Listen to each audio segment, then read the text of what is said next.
제2섹션을 시작하겠습니다. 평화교육과 기억의 연대라는 주제로 시작하겠는데요. 생각해보니까 제가 제 인사를 안 드렸더라고요. 어제부터 제가 스타 강사 후배를 모셔왔더니 정신이 없습니다. 예, 저는 사삼평화재단 조사연구실장 양정심이라고 합니다. 만나 뵙게 반갑습니다. 예, 오늘 그 자장을 맡아주실 노용석 선생님은 또 저희 사삼하고 또 뗄래야 뗄 수가 없는 부분입니다. 그러니까 진실화해에서 또 유해 발굴 업무를 담당하셨고, 그리고 남미의 과거사 문제에 대해서 뭐 누구나 저희와 비슷한 지역의 이제 과거사 문제죠. 이 분야에 대해 천적하고 계시는, 그리고 저희 사삼과 그리고 여러 가지로 어떻게 보면 우리 사삼 진영의 한 부분이라고 할 수 있는 분이기도 하십니다. 노용석 부경대학교 교수님을 소개해드리겠습니다. 네, 반갑습니다. 노용석입니다. 앉아서 일단 진행을 하도록 하겠습니다. 제가 사삼과 본격적으로 관련을 가지게 된 게 아마 본격적으로는 제가 2008년도에 제주국제공항 유해 발굴할 때 아마 제가 여기 자문위원으로 와가지고 그때 당시에 제가 이제 진실화해위원회에 근무를 하고 있었습니다.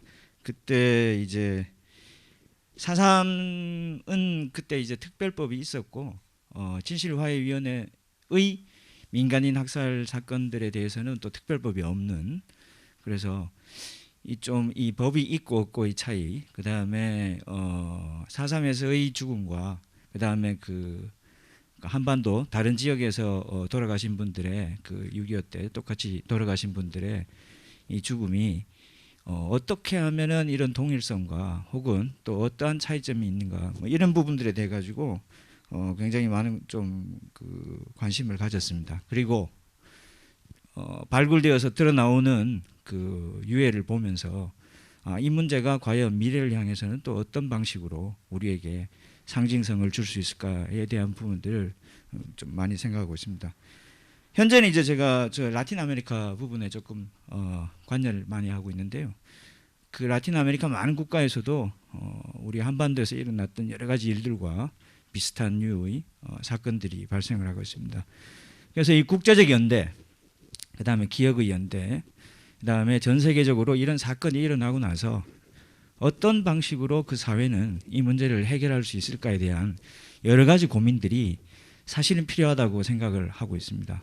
오전 시간에 저희 한국의 국정교과서, 그 다음에 역사교과서에 나와 있는 여러 가지 측면들을 중심으로 이 4.3 사건이 어떻게 이제 앞으로 운영이 되고 미래 세대를 위해서 도움이 될 건가를 아마 우리가 논의를 했다면, 이 제2세션 평화교육과 기억의 연대는 전 세계적인 측면에서 동일한 형식의 혹은 비슷한 형식의 기억과 혹은 제노사이드 경험이 그 사회의 구성원들에게 재발 방지나 아니면은 기념을 위해서 어떠한 방식으로 운영이 되고 있는가에 대한 구체적인 그 다음에 굉장히 흥미로운 사례들을 소개해주는 아마 시간이 될 것으로 기대를 하고 있습니다. 먼저 강순원 한신대학교 교수님께서 북아일랜드 평화교육이 어제 오늘 북아일랜드 교육은 폭력적 갈등을 극복하고 화해와 평화를 위해 나아가는가라는 주제를 가지고 발표를 해주시겠는데요. 강순원 교수님을 잠시 소개를 해드리면 한국국제이해교육학회장 역임하셨고요. 유네스코 아시아태평양 국제이해교육원 이사회 의장을 역임하고 계십니다. 그 다음에 북아일랜드 문제나 아니면 이 통합과 미래를 향하는 문제에 대해서 상당히 많은 연구를 진행하신 것으로 이해가 됩니다. 강순원 교수님을 모시고 북아일랜드의 사례에 대해서 들어보는 시간을 가지도록 하겠습니다. 박수로 맞이해 주시기 바랍니다.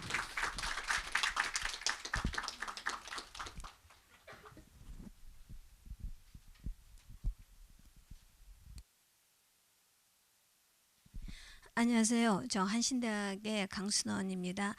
아마 여기에 이제까지 발표하고 했던 분 중에서 4.3에 관련해서 제가 글로는 한 번도 써본 적이 없는 아마 첫 번째 사람인 것 같습니다. 저는 뭐 평화 인권 교육에 대해서 이야기는 했지만 4.3의 문제를 독립적으로 주제를 다뤄서 해본 적이 없습니다. 그래서 그런 의미에 있어서 오늘 굉장히 큰 배움의 기회를 주셔서 대단히 감사합니다. 실은 저기 4.3 관련해서 개인적으로는 제가 대학교를 1976년에 대학에 들어갔거든요. 근데 현경 선생님이 78년에 창작과 비평에 냈을 때 아마 제가 창비를 그때 구독을 하고 있었기 때문에 그때 현경 선생님의 순위 삼촌을 읽고 나서 그 쇼크는 이루 말을 할 수가 없었습니다. 그래서 이제 저희 이제 그 후배들을 데리고 세미나 하면서 이걸 읽으면서 이게 미국의 뭐 이게 냉전 논리와 뭐 하여튼 한국의 뭐 이 정부 수립 뭐 이런 문제에 대해서 지금 얘기하셨던 것을 그 어렸던 대학생들의 눈으로 이제 제주도를 알지 못하면서 논의했던 그런 생각들이 나고 있고 지금도 저는 이 제주 4.3의 문제는 한국에서뿐만 아니라 대부분의 아시아, 아프리카 같은 이 피식민지 국가에서 해방 이후에 많이 굉장히 보편적인 역사로 일어났던 국가 폭력에 의한 주민 학살사라고 생각을 하는 부분이에요. 그래서 그런 점에서 실은 이제 유네스코 아시아 태평양 국제 이해 교육원이라는 데가 이게 한국 정부하고 유네스코 파리가 같이 공동으로 운영하는 이런 기관인데 거기에서도 이런 논의들을 저는 굉장히 적극적으로 하게 되면 제주가 이게 향토사가 아니라 아시아사 이 글로벌 역사로 나아갈 수 있다고 생각합니다. 그래서 그 이사회에 장을 맡고 있는 사람으로서 제가 바로 올라가서 이러한 문제를 국제 세미나로 하자고 그렇게 제안을 하도록 하겠습니다.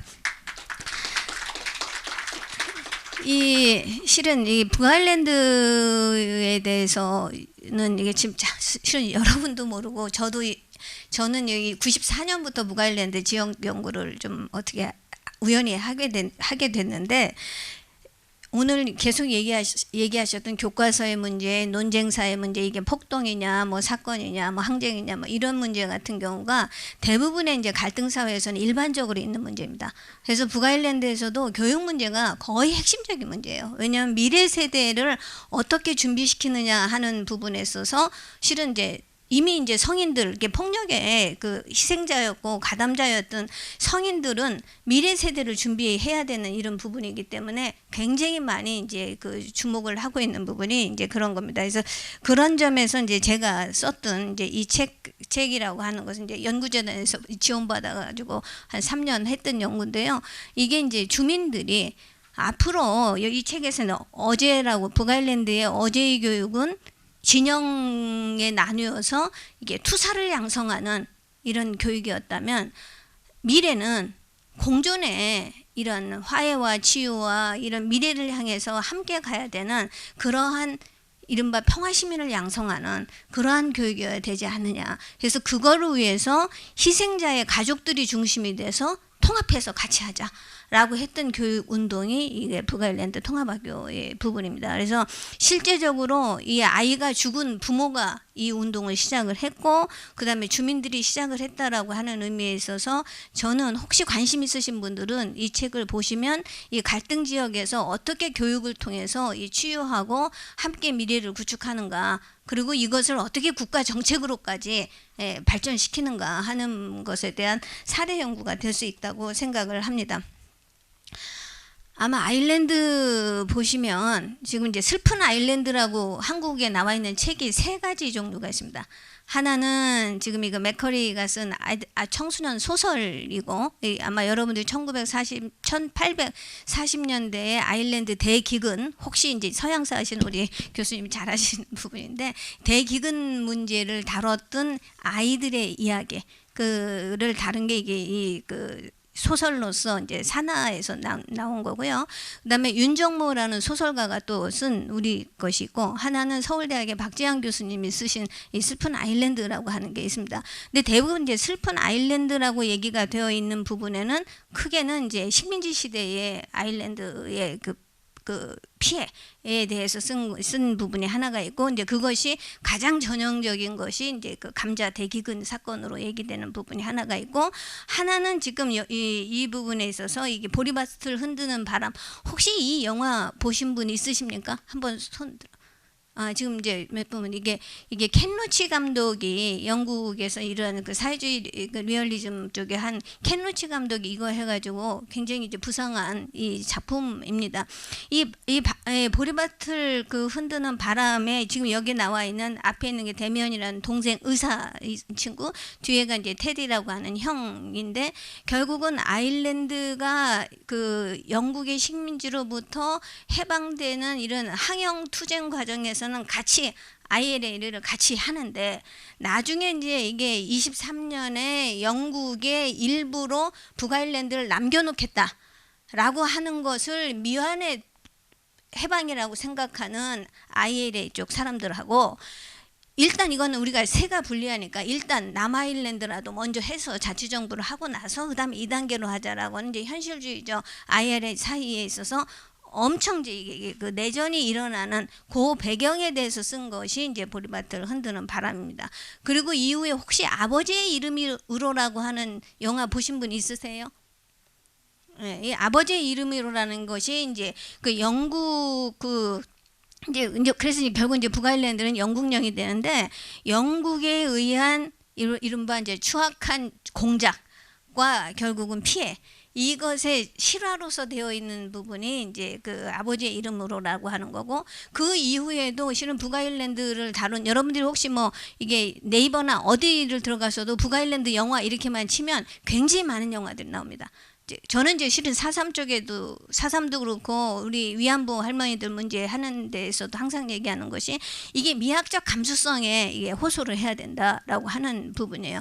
그래서 실제적으로 북아일랜드 부분은 우리나라보다도 외국에 나가면 많은 사람들이 알고 있는 것이 이런 영화나 이런 하나의 문화적인 홍보를 통해서 이루어졌던 부분이다라고 하는 겁니다. 그래서 이제 우리가 지도를 보면 아마 이거 영국 지도는 많이 알고 있죠, 그죠? 영국이 이제 유나이티드 킹덤이라고 하는 게 이게 뭐가 이 네 개의 왕국으로 이제 되어 있는 해서 이제 우리가 보면 잉글랜드, 웨일즈, 스코틀랜드, 이 노던 아일랜드 이 네 개의 왕국이고 이 노던 아일랜드는 이제 왼쪽에 보시면 이게 이제 이게 기본적으로 이게 아일랜드가 분단이 된 거란 말이에요. 그러니까 아래는 남아일랜드라고도 얘기하고 우리가 보통 아일랜드 공화국이라고 얘기하는 데가 이쪽입니다. 더블린이 수도인 이쪽이 지금 이게 아일랜드 국기가 있고 이 북서부 쪽에 이게 영국 국기가 있는 이쪽이 북아일랜드입니다.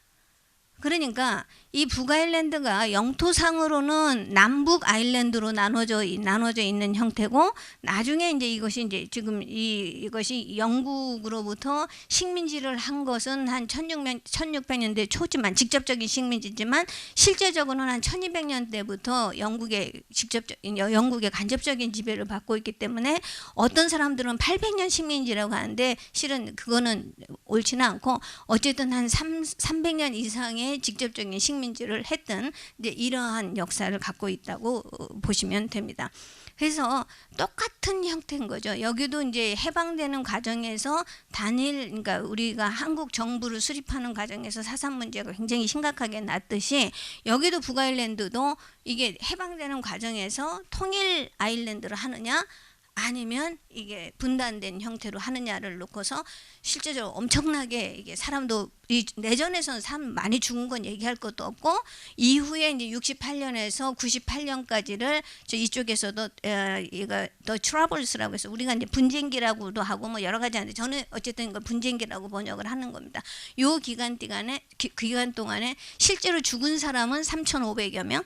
그 다음에 사상자까지 왜냐하면 폭탄을 던지면 거기에 막 팔 떨어지고 뭐 이제 이런 사람들 많으니까 사상자까지 하면 10만 명이 넘는다라고 하는.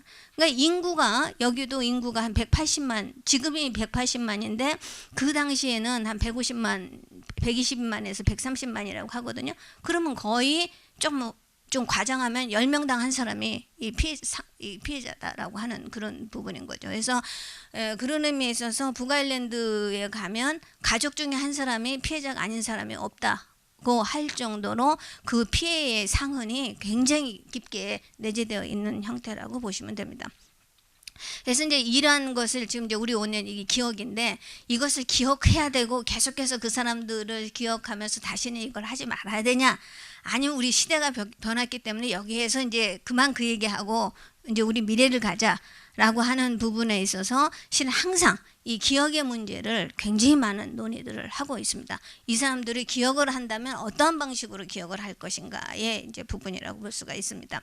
그래서 이제 간단하게 이제 북아일랜드 역사를 이제 보면 아까 말씀드렸듯이 이제 엘리자베스 여왕 이게 영국을 해가지지 않는 나라로 어쨌든 급부상 시켜놓은 이제 이러한 엘리자베스 여왕 때 이제 힘이 굉장히 막강해지면서 엘리자베스 그 후계인 제임스 1세 때 이제 결국 이제 직접적인 식민지로 이제 집에 들어가는 그런 부분이고 그러다 보니까 아일랜드가 스페인의 영향을 굉장히 많이 받고 있으면서 이게 카톨릭 쪽이 거의 이제 대부분이 카톨릭이란 말이에요. 그러니까 영국은 그 당시 어떻게 했냐면 헨리 8세 때 뭐가 했어요? 영국 성공회로 이게 개교화를 했단 말이에요. 그런데 그러다 보니까 식민지를 하니까 어떻게 해요? 이 카톨릭에 대한 엄청난 압박을 한 거죠. 그리고 이제 이게 하나의 개종을 이제 강요하는 이제 그러한 형태가 이제 이거 되어 있는 그런 상황입니다. 그래서 이제 독립 과정에서 영국의 일부로 남기로 결정한 얼스터죠. 이 북아일랜드입니다. 그런데 이제 갈등이 이제 오늘날까지 남아 있는 부분이고 이제 최종적으로 23년에 일단 전쟁에서 이 영국 아일랜드 협약에서 아일랜드는 영국의 일부로 남는다라고 했지만 이제 주민들이 이제 동의를 하지 않으니까 결국은 뭐냐면 주민투표로 결정을 하겠다라고 얘기했는데 이 남쪽은 뭐 당연히 다 뭐 얘기할 것도 없지만 북아일랜드에서는 당시에 이제 아까 여기 부분에서도 보시면 실은 북아일랜드가 영국하고 되게 가깝잖아요. 되게 가깝기 때문에 식민지 기간 동안에 이게 식민 사업을 위해서 아일랜드 식민 사업을 위해서 잉글랜드하고 특히 스코틀랜드의 주민들을 많이 정주를 시켰어요. 이주를 시켰어요. 그러다 보니까 그 스코틀랜드에서 이주해 간 사람들이 제일 가깝게 갈 수 있는 부분이 이 얼스터 지역이었죠. 이 북아일랜드. 그러니까 이 사람들이 거기에서 300년 동안 이 사람들 사는 거예요. 왜냐면 식민지가 우리처럼 36년 한 게 아니라 한 300년 하다 보니까 300년 동안 30년을 한 세대만 한다고 하도 결국 10세대 이상 이게 살아오니까 이 사람들도 여기가 내 땅이다라고 얘기를 주장하는 그런 상태인 거죠. 그러니까 이 사람들이 한 70% 되고 그다음에 이게 구교도가 이제 죄송합니다. 신교도 구교도라고 표현한 거는 참 맞진 않아. 카톨릭 때 개신교 이렇게 얘기해야 되는데 일단은 이제 그런 입장에서 그 카톨릭 쪽은 스코틀랜드 장로교파하고 그다음에 영국 성공회 쪽 사람들이 이제 한 70% 좀 되고 이쪽 카톨릭 쪽이 한 30% 되니까 선거하니까 어떻게 되겠어요? 우리는 영국의 일부로 남겠다라고 하는 사람들이 다수가 되니까 영국 입장에서는 어떻게 되냐면 주민들의 다수가 원하기 때문에 우리는 북아일랜드는 그대로 영으로 둔다. 이렇게 결정이 최종적으로 된 게 1949년이죠. 그러니까 이제 영국 입장에서는 주민 자치, 그러니까 주민들의 동의에 근거해서 한 거기 때문에 이것이 폭력적인 이게 합병이 아니다라고 지금 주장할 수 있는 근거가 이런 근거입니다. 그래서 이제 제가 얘기했을 때 우리는 일제 식민지였는데 식민지 끝나고 나서 일본이 다 물러갔다. 근데 니들은 식민지 끝났는데 왜 안 물러가냐? 그 얘기를 하면 반응이 카톨릭 쪽 북아일랜드 사람하고 이 개신교 쪽 아일랜드 쪽 사람들이 반응이 굉장히 달라요. 극단적이에요. 그래서 이제 뭐 어쨌든 저는 이제 연구자니까 뭐 14개 하면 안 되니까 왜냐면 저하고 인터뷰를 안 해줘야 돼. 그래서 이제 하면 우리는 식민지가 끝나자마자 해방될 수 있었던 것이 일본이 패전국가였기 때문에 그런 거고 여기는 영국이 승전국가였기 때문에 이거 식민지를 리양할 필요성은 나중엔 여러 가지 법에 의해서 되고 그래서 대부분의 영국과 프랑스 식민지는 많은 경우에 되게 50년대, 60년대 이제 그 독립 해방을 위해서 하는 그런 구조입니다. 그래서 결과적으로 지금 이쪽이 북아일랜드가 해방은 됐지만 식민지로부터 해방은 되지만 어떤 문제냐 북아일랜드 내부의 이제 갈등으로 이제 이것이 남는 그러한 요소로 되었다는 것을 알 수 있습니다. 그리고 이제 그렇게 살면서 이게 1968년은 이제 세계사적으로 이제 이른바 이제 혁명 세대가 이제 상당히 이제 그 목소리가 높여지는 시대이고 이제 각국마다 이제 미국도 그렇고 흑인 민권 운동이 상당히 활발하게 이루어지는 거고, 뭐 프랑스도 그렇고 영국 자체도 그렇고 이러한 이제 민권 운동의 그 근간에서 북아일랜드 민권 협회라는 것이 만들어집니다.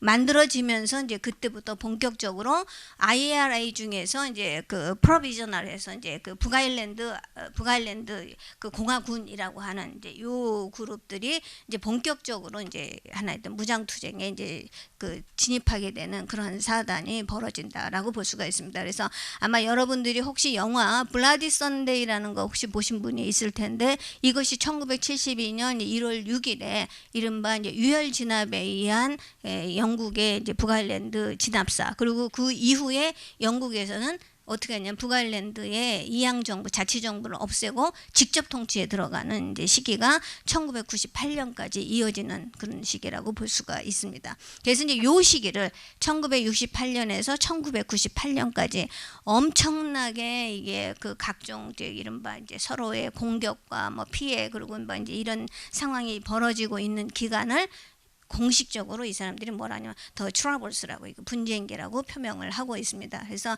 1994년에 이제 뭐 이게 뭐 실은 여기에서 제일 심각한 게 민간인 피해예요.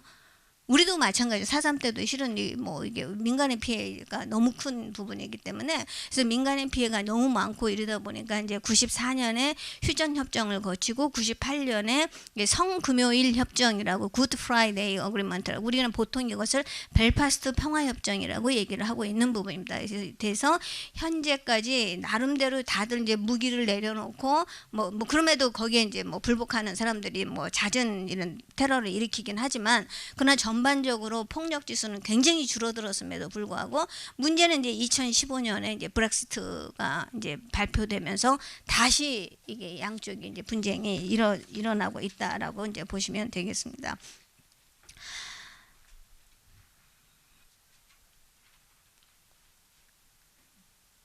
네. 이거 보시면 이 당시에 희생자들 이 부분입니다. 이 희생자들을 보시면 여기가 지금 딴 건 설명드릴 거 없고, 여기 하얀 것이 민간이네요. 그 하얀 것이 민간인인데 전체 한 3,500명 정도라고 얘기한다면 민간인이 사망한 수가 1,841명입니다. 그러니까 반 이상이 민간인 피해고, 그리고 이제 1,114명 이 까만 것, 이 파란 것이, 하얀 것이 민간인이고 이 파란 것이 영국 군 경찰입니다. 영국에서 이제 파견한 군대 경찰이 결국은 IRA하고 이제 이 싸움에서 이게 하는 부분인 거고, IRA라고 하는 것이 이게 리퍼블리칸이라고 공화주의자라고 하는 거거든요. 우리가 이제 보통 영국의 BBC나 뭐 CNN 이쪽 방송으로 들어있는 사람들은 세계적인 테러리스트의 전형으로 IRA를 얘기를 하는데, 이쪽에서 보면 북아일랜드 입장에서 보면 어떻게 해석하느냐에 따라서 이 사람들은 실은 독립군인 거죠. 이 IRA가 이게 파란색인 초록색인데 실은 별로 많지 않고, 이 로얄리스트 이쪽 그 민병대 그 파라밀리터리라고 하는 그룹도 있다. 결과적으로 제일 많이 죽은 사람이 누구예요? 이게 무고한 민간인 피해자가 이제 굉장히 많기 때문에 이 무고한 이 민간인 피해를 줄이기 위해서 어떻게 할 거냐라고 하는 것이 계속해서 논의가 되고, 그리고 이 피해가 북아일랜드 내에서만 하는 게 아니라 더블린도 그렇고 런던도 그렇고 맨체스터도 그렇고 브라이튼도 그렇고 막 이런 게 이게 관련된 기관, 관련된 지역으로 확대가 되니까 이 북아일랜드 공포감 같은 것이 많은 사람들한테 굉장히 큰 거예요.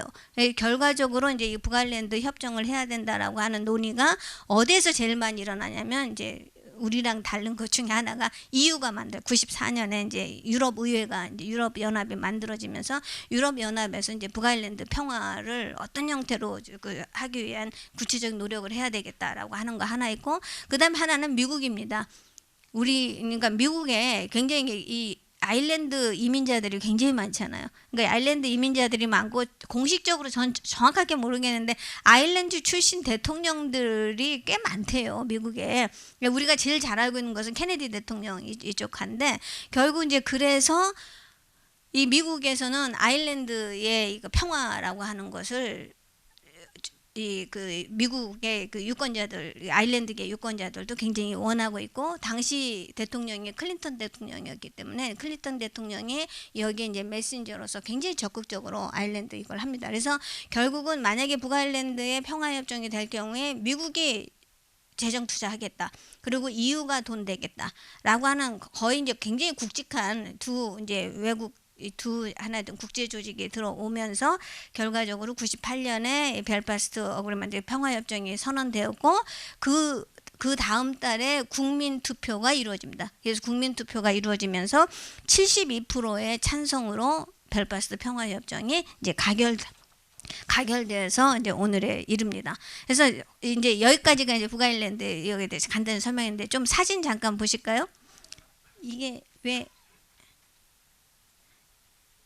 자, 이게 민간인 피해자들 중에서 아이들입니다. 아마 혹시 북아일랜드를 가시면 이 모든 이게 사망자들, 이 분쟁기에 사망한 사람들은 뭐 이게 군인들 빼고 이 그 민간인이든 아니면 민병대원들이건 다 지역마다 이렇게 사진들이 다 있어요. 그래서 그런 사망자들 사진을 통해 가지고 다 기억하게 합니다. 그래서 저는 이제 제주에도 또 하나 이제 말씀드리고 싶은 것 중에, 북아일랜드는 이러한 분쟁기의 유산을 지금 관광 자원화하고 있습니다.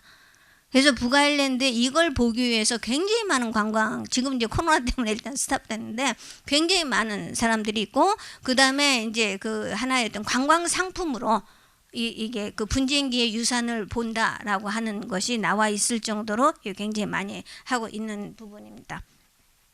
예, 그냥 계속 넘겨주세요. 이게 주로 아이들이 지금 관계되는 이런 부분입니다. 이게 분쟁기 동안에 이게 얼마나 끔찍했던 상황이었는지, 그리고 아이들이 하나된 병정놀이하고 실제적으로 이제 이런 활동들이 이루어지고 있고, 여성 전사들도 뭐 자연스럽게 있고, 이게 뭐 주변에서 뭐 끊임없이 이런 폭동 같은 것이 이게 범빙이 일어나고 있고, 결국 이제 아이들이 이제 1976년에 All Party Peace Talk Now, 그래서 이제 모든 이제 정당에서 빨리 평화 협정 참여해라라고 하는 이런 것을 아이들하고 뒤에 어머니들입니다.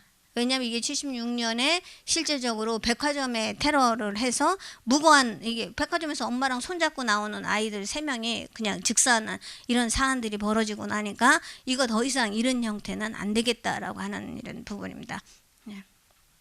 그리고 이제 가시면요, 혹시 북아일랜드 가시면 이렇게 이제 벽화가 굉장히 많아요. 그러니까 벽화가 이제 나름대로인데, 아까 것은 뭐냐면 이게 이 영국 국기가 있죠. 그러니까 영국 국기에 있는 사람들은 우리가 보면 이게 그 친영 연합주의자, 이게 어디냐면 이게 개신교 연합주의자들의 이제 파라밀리터리 민병대원들이고요. 그 다음에 보면 이게 크로바가 있고, 이게 아일랜드의 풍의 이른바, 여기서 보면 아일랜드 입장에서는 평화를 원하면 전쟁을 대비해라, 이런 구호가 당연히 자연스럽게 일어나고 있고, 그리고 이제 이런 형태들은 다 이게 또 이게 여기 이제 보비 샌즈라고 헝거라는 영화 혹시 보셨습니까? 이 대부분이 지금 이 북아일랜드는 이런 이슈들이 다 영화화됐습니다. 헝거라는 영화가 이 보비 샌즈의 실화 부분이라고 볼 수가 있어요. 이게 1981년에 영국이 이게 IRA로 그 수감된 죄수들을 그냥 일반 자범 표현 죄송합니다. 저희는 이제 긴급조치 시대 쪽 사람들이라 워낙 친구들이 감옥에 갔던 친구들도 굉장히 많거든요. 그래서 저희 자범 뭐 이런 얘기를 하는데, 그냥 일반 그 죄수 취급을 하니까 이 사람들은 정치적 양심수로 특별 분류해라라고 하는 요구를 내걸고 단식 투쟁을 합니다. 단식 투쟁에 이제 1차 연도에 이제 1차 연도 한 것이 50일을 했는데, 50일 할 때 그 당시 영국의 수상이 누구였냐면 마가렛 대처였습니다. 아주 이제 센 여자 지도자였기 때문에 눈도 깜짝 안 한 거죠. 그래서 결국은 이 사람들이 해서 60일이 넘어가니까, 단식 60일 넘어가면 살 수 있겠어요? 못 살죠. 그래서 이제 결국은 그 이후에 결국 10명이 단식으로 사망을 합니다. 이제 사망하는 과정에서 이제 보비 샌즈가 단식 투쟁을 하면서 당시에 북아일랜드에 이제 정당은 있지만 한 명도 의원을 내지 못했던 심펜이라고 하는 정당의 후보로 옥중 등록을 합니다. 그래서 옥중 등록을 해서 이 사람이 옥중 당선을 해요. 옥중 당선을 하고 결국은 선서도 못 해보고 사망을 하는 이제 그런 상황이 생기고, 그래서 결국 보비 샌즈가 이제 사망하는 그 장례식이 한 10만 명 정도 군집을 하면서 엄청난 하나된 전기를 이루는 거죠. 그래서 결국 오늘날 지금 보시면 지금 현재 북아일랜드의 정당 분포를 보면 제1당이 지금 심펜입니다. 근데 이게 이제 결국은 이게 하나의 어떤 죽음으로써 하나의 역사를 이제 살렸다라고 이제 표현을 할 수도 있는, 이게 이제 카톨릭 입장인 거고, 또 개신교 입장에서는 또 달리 이제 설명을 할 수가 있는 겁니다. 이게 보비 샌즈의 이제 이 부분인 거고, 그런데 이쪽 이 1916년에 지금 여기에 소메 전투라고 하는 이제 1916년 전투를 그 개신교 이 연방주의자 입장에서는 이걸 강조하고, 1916년을 카톨릭 교회에서는 뭘 하냐면 1916년 부활절 봉기를 얘기를 합니다. 그래서 이제 역사 교과서에서 1916년, 아까 뭐 4.3 얘기를 하셨는데 김 선생님, 1916년을 얘기하면 영국 친영주의자들 입장에서 소메 전투에서 우리가 1차 세계대전 때 어떻게 아일랜드와 영국이 연합해서 승리를 했고, 그 다음에 그때 얼마나 많은 피해자들이 있었는가. 그래서 우리가 그때 이 사람들을 추모해야 된다라고 하는 게 1916년인 거고, 이 카톨릭 입장에서는 그 얘기는 하지도 않고 뭐냐면 1916년에 우리가 영국으로부터 독립을 하기 위해서 부활절 봉기를 한 사건, 요거를 얘기합니다. 그러니까 북아일랜드에 있어서 역사 서술이 학교에서 극단적으로 다루는 거죠. 그래서 그런 과정에서 어떻게 공동의 기억의 역사를 할 것이냐, 이건 동의하기가 굉장히 어려운 이런 사안이라고 볼 수가 있습니다. 그래서 항상 지금도 가면 이제 1916년 이걸 합니다. 그래서 아까 얘기했던 이제 제가 썼던 이 통합학교에서는 이 두 가지를 다 가르쳐요. 그래서 다 가르쳐서 이제 학생들로 하여금 이 두 사람의 역사적 관점이 왜 다를 수밖에 없는지, 그리고 우리는 이 두 가지 역사를 왜 함께 안고 있는 이런 지역의 시민인지에 대해서 학생들이 스스로 이해하게 하는 이른바 이제 수정주의적 관점을 한다라고 얘기를 하고 있습니다. 그래서 이게 학교의 개혁은 교과서에서 뭘 가르치느냐의 문제뿐만이 아니라 제일 중요한 것은 교육 시스템을 어떻게 바꾸느냐라고 하는 얘기를 같이 하는 거죠. 이제 계속해서 지금 이런 거 하고 있습니다. 그래서 여기서도 보면 뭐 억압은 자유를 낳고, 자유는 결국은 뭐 하고, 그다음에 이제 죄송합니다. 앞에 이게 없으니까, 이게 안 되니까 굉장히 불편하네요. 이게 이제 억압은 저항을 낳고 저항은 자유를 낳는다. 이게 굉장히 투쟁 구호라고 보실 수가 있는 거고요. 그리고 이제 그 이후의 과정에서 결국 우리가 전쟁으로부터 우리가 무엇을 전쟁으로부터 우리 전사자들을 기억하라. 그리고 평화는 힘으로 이루어질 수 없다. 그것은 오직 언더스탠딩이라는 표현을 하는 거죠. 이게 상호 이해를 통해서만 평화가 이루어진다라고 하는 것이 1990년대 이후에 이러한 벽화들이 이제 나타나기 시작을 합니다. 그래서 어떻게 하면 이게 힘으로부터의 평화에서 비폭력적 방법으로 평화를 이룰 것인가라고 하는 논의가 이제 북아일랜드에서 이루어지기 시작한 것이 1990년대 이후라고 보시면 되겠습니다. 이제 그래서 결국 1998년에 이게 그 평화 협정이 두 사람에 의해서 사인이 됩니다. 자, 북아일랜드는 국가가 아니에요. 북아일랜드 국가가 아니라 이 아일랜드의 북부 지역으로서 현재 영국에 속한 하나의 지역 이름이 북아일랜드입니다. 그렇기 때문에 북아일랜드의 평화를 놓고 영국의 토니 블레어 수상과, 당시 98년 수상과 아일랜드의 어윈 총리 사이에서 두 사람이 사인을 한 겁니다. 그래서 이거에 따라서 영국도 관련 법을 바꾸고 아일랜드도 관련 법을 바꾼다. 자, 아일랜드가 관련 법을 바꾸는 것 중에 우리한테도 시사하는 부분이 굉장히 중요한 게, 당시까지만 하더라도 아일랜드 헌법에는 영토를 북아일랜드 것까지 같이 우리 영토라고 규정을 했었어요.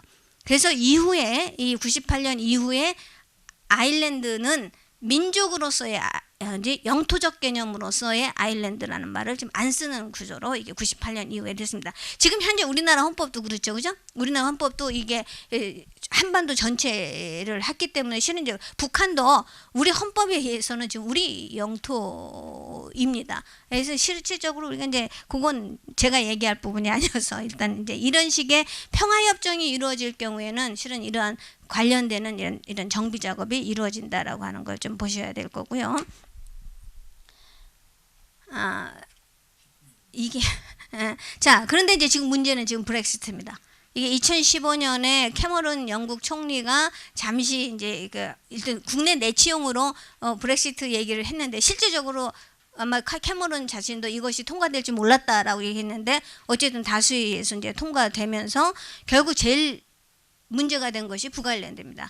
왜냐하면 아일랜드는 지금 EU거든요. 북아일랜드는 만약에 영국이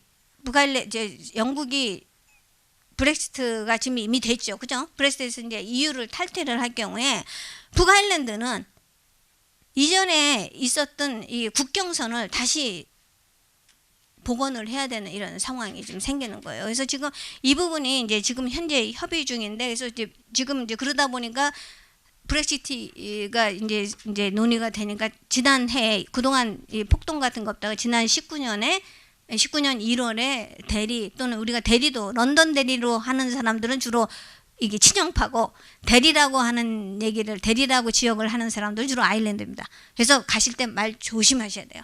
내가 인터뷰하는 사람들이 친영파면 반드시 런던 대리라고 해야 되고 만약에 이 아일랜드 쪽 사람이라면 대리라고 얘기를 해야 됩니다. 그래서 그런데 이제 이 대리에서 1월 8일 날 이제 폭동 이게 하나의 봄빙 이건 뭐라 그래야 하여튼 폭거가 일어나서 결과적으로 굉장히 많은 피해를 일으키게 됐습니다. 그래서 결국 사람들이 지금 굉장히 불안해하는 것이 이제 그 브렉시트 이후의 과정이라고 볼 수가 있습니다. 그래서 하여튼 결과적으로 분명히 북아일랜드는 분단 체제죠. 그러니까 영토적으로도 나눠져 있고 그다음에 내부적으로는 이 개신교 친영하고 그다음에 카톨릭계 친화예요. 그래서 우리가 영어로는 캐톨릭 내셔널리스트하고 그다음에 이 프로테스탄트 유니언리스트 이렇게 지금 나누고 있는 이런 상황입니다. 그래서 이런 부분에 있어서 실제적으로 폭력적 극단주의가 굉장히 기승을 부렸고 이 시기를 우리가 이제 그 분쟁기라고 얘기하고 평화협정 이후에 이게 많이 정착이 돼서 이제 적극적인 평화를 어떻게 만들어 가느냐라고 하는 노력을 하고 있는데 지금 이제 다시 이제 브렉시트가 이 부분을 좀 불안하게 만드는 요인이라고 볼 수가 있습니다.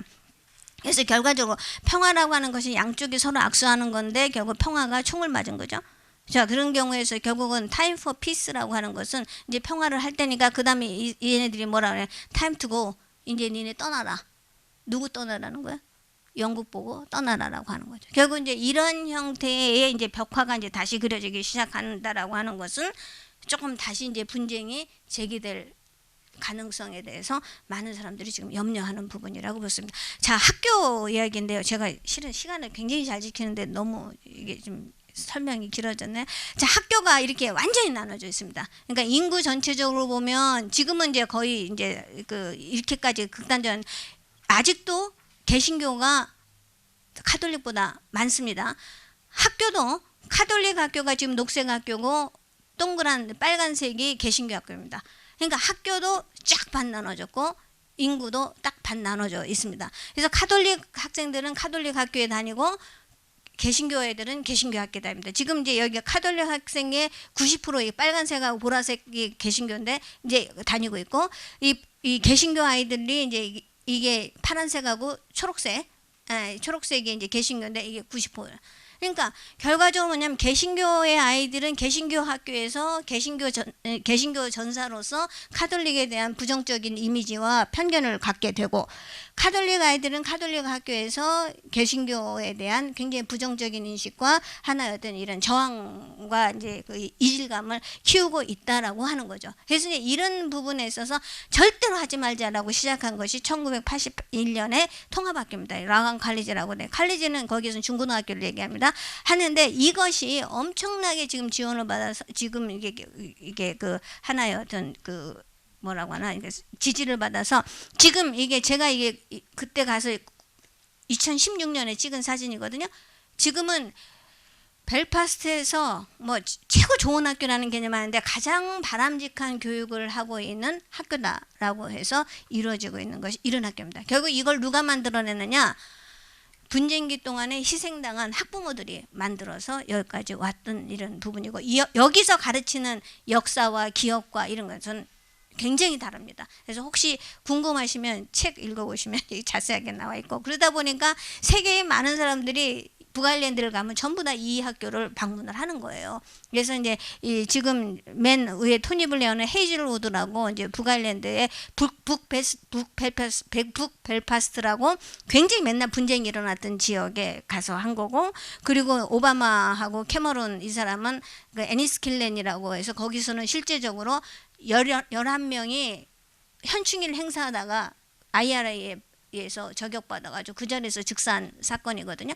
그 지역에서 주민들이 학교를 만든 게 애니스킬렌 통합학교입니다. 이 통합학교에 가서 한 거고 그 다음에 이제 여기에서는 대부분의 북아일랜드의 통합학교에서는 이게 성평등, 이게 성차별 없는 거에서 주로 이제 이게 동성애 뭐 이 부분에 대해서 아주 공개적으로 이게 찬성하는 교육을 하고 있습니다. 그래서 이게 94년부터 98년 사이에 이루어진 많은 이제 교육 프로그램, 교육부에서 하는 교육 프로그램이 상호이해 교육, 통합교육, 시민교육, 공유교육, 뭐 크레드라고 하는 프로그램인데 저는 실은 크레드라고 하는 이런 굉장히 종합적인 거 앞으로 이제 평화교육은 기본적으로 분리된 지역 공동체가 서로 관계를 맺고 평등과 다양성을 존중하자라고 하는 이런 가치는 실은 우리가 앞으로 한국의 평화교육에도 중요한 보편적 가치로 얘기돼야 되는 하나의 분단사회의 전형이라고 봐집니다. 그래서 이런 프로그램들을 많이 하고 있어요. 이게 대부분 기억에 관한 겁니다. 기억에 관한 거고 이제 역사에 관한 거고 실제적으로 어떻게 하면 함께 더불어 살 것인가라고 하는 이런 프로그램입니다. 그리고 특히 앞부분에 하는 폭력의 희생자 가족을 지원하는 이런 지역사회 프로그램이 저는 제주도도 마찬가지인데 북아일랜드가 굉장히 아름답거든요. 근데 살고 있는 사람들은 아름다운 북아일랜드를 느낄 수가 없는 그런 상황이어서 그런 것에 이런 이제 코리밀러 같은 데에다 일종의 치유센터 같은 것을 주민들이 만들어서 하는 거예요. 이 코리밀러는 완전히 이게 주민들이 자발적으로 돈을 내서 지금도 정부 돈을 받지 않고 하는 이런 겁니다. 그래서 여기에 지난번에 이제 찰스 황태자 내외가 가서 이제 뭐 같이 뭐 예배보고 하고 가면 그냥 쉬기도 하지만 거기서 하는 여러 가지 평화 프로그램들을 해요. 그래서 저도 이제 우리 선생님들 모시고 한번 간 적이 있었는데 가서 이제 저는 이제 이런 모형들도 제주도도 4.3이 그게 막 큰 건물만 하지 마시고 이런 구체적인 더불어 어떻게 살아갈 것인가 하는 것에 대한 것을 하자. 그래서 이 사람들이 이런 걸 하는 거죠. 북아일랜드 미래를 위해서 과거와의 대화를 해야 되는데 어떤 방식으로 할 거냐. 내일만 생각하고 어제는 잊자. 이거 아픈 거 자꾸 들춰내야 뭐하냐. 이런 입장을 할 거냐. 그렇게 되면 언젠가 복수하는. 그러니까 내 앞에서 내 아이가 백화점 나오다가 죽는 꼴을 봤는데 내가 어떻게 그 사람을 사랑할 수 있냐. 그러니까 차라리 잊자. 이런 거 가르치지도 마라. 라고 하는 이런 한파가 있는 반면에 그러나 그런 걸 용서를 하기 위해서도 진실규명과 상호이해와 용서 이것이 꼭 해야 된다. 그러기 위해서 역사와 지역사회 포럼이 이거 계속돼야 된다라고 할 때 이때 이 지역사회 포럼에서는 그런 걸 얘기하자. 일상에서 당신이 어떤 미래사회를 원하는가, 뭘 필요로 하나, 앞으로 어떻게 살래, 이런 상처를 트라우마를 안고 내가 앞으로 어떻게 살 것인가 이런 것에 대해서 구체적으로 얘기를 하자라고 얘기를 하고 있습니다. 그래서 만약에 평화를 위한 시대가 됐다라고 하기 위해서 북아일랜드는 계속해서 이 3년에 한 번씩 평화 보고서를 내고 있습니다. 정부가. 그래서 평화 보고서는 분쟁기를 거쳐서 우리가 평화 시대를 간다면 이루고 싶은 형태, 이것은 정의와 평등과 다양성과 인권 이런 것이 이런 보편적 가치가 살아있는 거기 때문에 이것을 기준으로 하는 매번 모니터링을 해서 이걸 발표를 하고 있습니다. 저는 이제 이러한 형태가 하나의 어떤 평화를 위한 시대에 저는 꼭 다 대부분의 이제 분단 사회가 함께 갈 수 있는 보편적인 틀을 제공한다고 생각이 듭니다. 고맙습니다. 네, 감사합니다, 강선우 교수님. 네, 저희가 뭐 좀 생소하게 느껴질 수도 있는 북아일랜드 사례에 대해서 그 폭력의 역사, 그다음에 그 어떻게 평화 과정이 이루어졌는가, 그다음에 이곳에서 평화 교육이 어떠한 방식으로 진행되고 있는가에 대해서 간략하게 설명을 해주셨는데요. 제가 좀 그한 게 언젠가 복수할 기회를 찾자 이게 참 예, 어떤 방식으로 되는가 뭐 나중에 저희가 종합 토론 시간이 있으니까 그때 조금 더 이런 부분에 대해서 구체적으로 어떻게 되는가. 왜냐하면 제주 4.3도 역시 분단 상황에서 비롯된 여러 가지 상황들이 많이 있고요. 그다음에 어쨌든 이 남북 통일이라는 문제와 이 우리 한국 전쟁 때 이루어졌던 이 민간인 학살 문제는 좀 뗄래야 뗄 수 없는 관계라서 북아일랜드의 그 사례를 잘 이용해 보면 우리가 어떻게 평화 교육을 좀 더 효율적으로 할 것인가에 대해서 방법을 찾을 수 있을 것 같습니다. 네, 강순원 교수님 고생하셨습니다. 박수 한번 다시 부탁드립니다. 예. 예, 그러면 다음 발표로 넘어가도록 하겠습니다. 다음 발표는 그 국경을 넘는 기억의 연대는 어떻게 가능한가? 지구화 시대 기억의 탈영토화와 재영토화라는 발표 제목으로 서강대학교 임지연 교수님께서 발표를 해주시겠습니다. 뭐 잘 아시겠지만 임지연 교수님은 저희 그 한국에서 상당히 많은 문제 의식을 던지셨고요. 특히 뭐 내셔널리즘과 관련한 여러 가지 새로운 연구 영향들을 많이 소개해 주셨고, 특히 트랜스내셔널 메모리와 관련해서 전 세계적인 학자들과 다양한 이제 그 담론을 주고받고 계시는 분이라고 저희가 잘 알고 있습니다.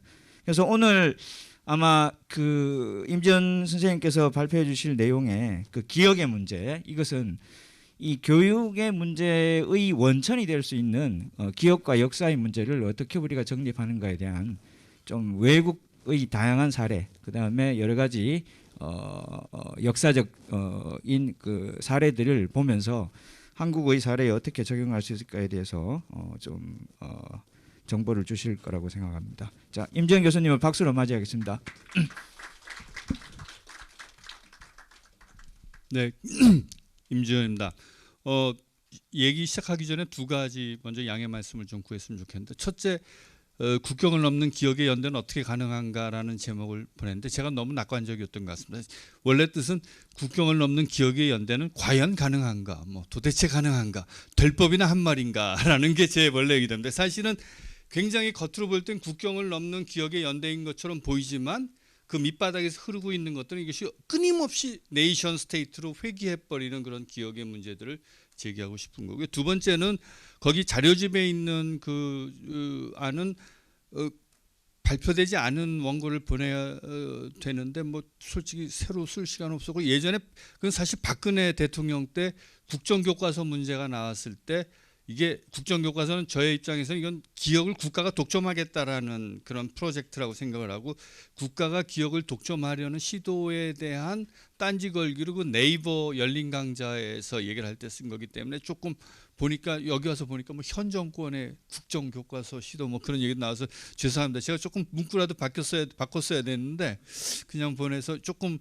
시차가 있다고 생각합니다. 뭐 그걸 염두에 두고 오늘 제가 준비한 건 그림만 준비했습니다. 그림만 한 20장 갖고 말씀을 드리고 싶습니다. 이 사진은 제가 제일 좋아하는 사진인데, 이게 라인하르트 퀘슬러라고 독일에서 나미비아 연구자가 저한테 보내준 사진인데, 제가 이 사진 너무 좋아해갖고 다른 팔그레이브에서 나오는 책에도 이걸 쓰고 그랬는데, 이거 어딘지 아시겠죠? 이 배경. 이거 베를린에 있는 홀로코스트 메모리얼입니다. 근데 앉아 있는 분들은 어떤 분들인지 혹시 나미비아에서 온 메모리 액티비스트들인데, 베를린에 있는 샤리떼 공원에 있는 1904년에서 8년 사이에 독일의 식민주의자들이 헤레로와 나마족을 죽이고 백인 어떤 민족주의적인 인류학적 관점에서 이 열등한 흑인의 유골을 갖고 와서 샤리떼 병원에 보관하고 있던 걸 이 독일의 활동가들도 알게 되고 있어 나미비아 활동가들이 독일에 와서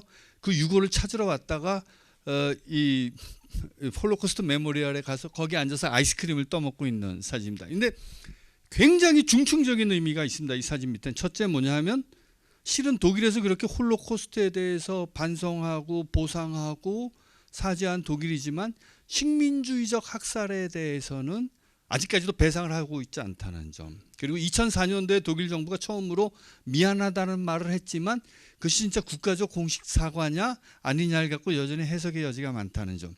근데 참고로 말씀드리면 나미비아에서는 1904년부터 8년까지 약 2만 5천에서 10만의 헤레로 나마족이 학살당했습니다.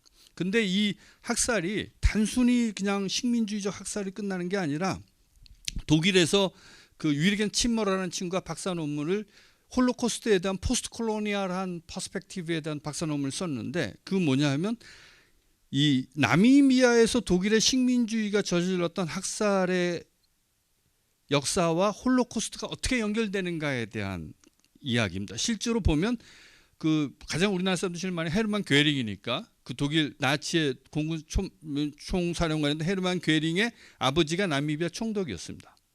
그래서 이 나미비아가 독립하고 난 다음에도 이 괴링 슈트라세라고 해서 이 나미비아의 그 이 수도에 괴링 슈트라세가 있었고 또 이 식민주의적 학살을 주도한 폰 트로타라는 장군이 입었던 그 갈색 셔츠가 독일의 나치의 돌격대의 유니폼으로도 연결이 되고 그다음에 이 폰 트로타의 식민주의적 특공대 군대 조직에 있었던 전술이라든가 이런 것들이 나중에 나치로까지 이어져서 전술적으로 제노사이드의 어떤 전술에 연결이 된다든가 또는 실은 강제 수용소 또는 레벤스라움 같은 나치의 여러 가지 다양한 홀로코스트의 그 제도라든가 이데올로기가 나미비아에서 이미 나오기 시작했다는 겁니다. 실제로 더 따져가면 강제 수용소 같은 거는 1898년에 쿠바 전쟁 때 스페인 식민주의가 처음으로 컨센트레이션 캠프를 만들었고 영국 식민주의도 마찬가지로 만들었습니다.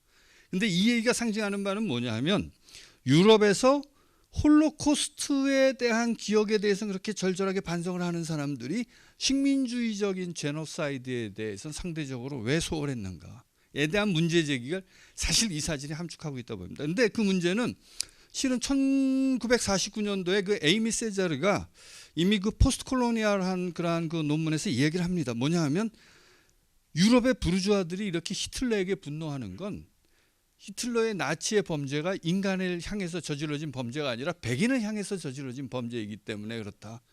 그렇기 때문에 유럽의 부르주아들이 홀로코스트에 분노하면서 식민주의적 제노사이드에 대해서 상대적으로 또 소홀히 하고 있다는 주장을 하는데 그것도 반만 맞고 반은 틀립니다. 왜냐하면 유럽의 레이시스트들한테는 유대인들도 컬러드 피플입니다. 백인 아닙니다. 그래서 지금도 미국에 가면 KKK단은 반유대주의자입니다. 왜? 유대인들은 컬러드 피플이니까. 2004년도인가요?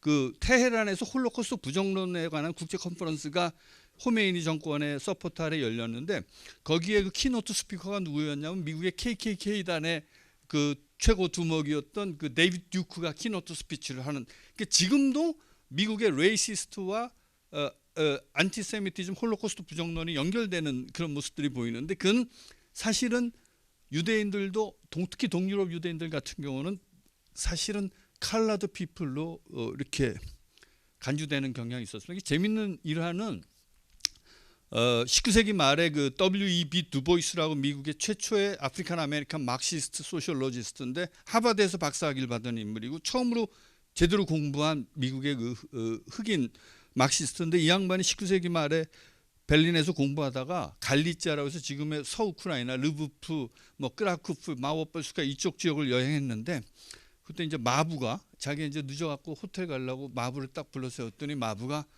이제 그때 두보이스는 독일어를 하는 사람이니까 너 동족이 경영하는 호텔로 갈래? 근데 이 마부는 사실 흑인은 처음 본 거죠.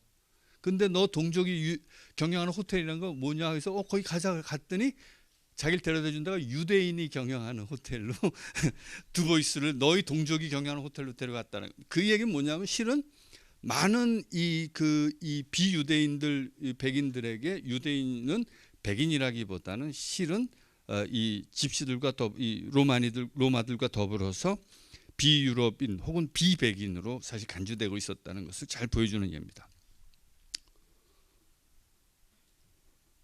이 두 번째는 이거는 이 맨 위에 사진 보십시오. 이 오른쪽에 이게 뭐 저기 포인터는 없나요?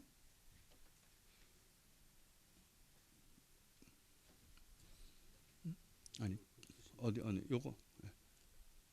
이 양반 보면 이게 아시아 사람처럼 보이잖아요. 머리 빡빡 깎고 이렇게 여튼 그 승복을 입고 있는 사실은 중인데 아니 스님인데 이건 뭐예요? 전형적인 아우슈비츠의 그 수감자들이 입던 옷이잖아요. 이게 뭐냐? 1963년 1월 27일 날 소련 적군이 아우슈비츠를 해방한 날 1964년 1월 17일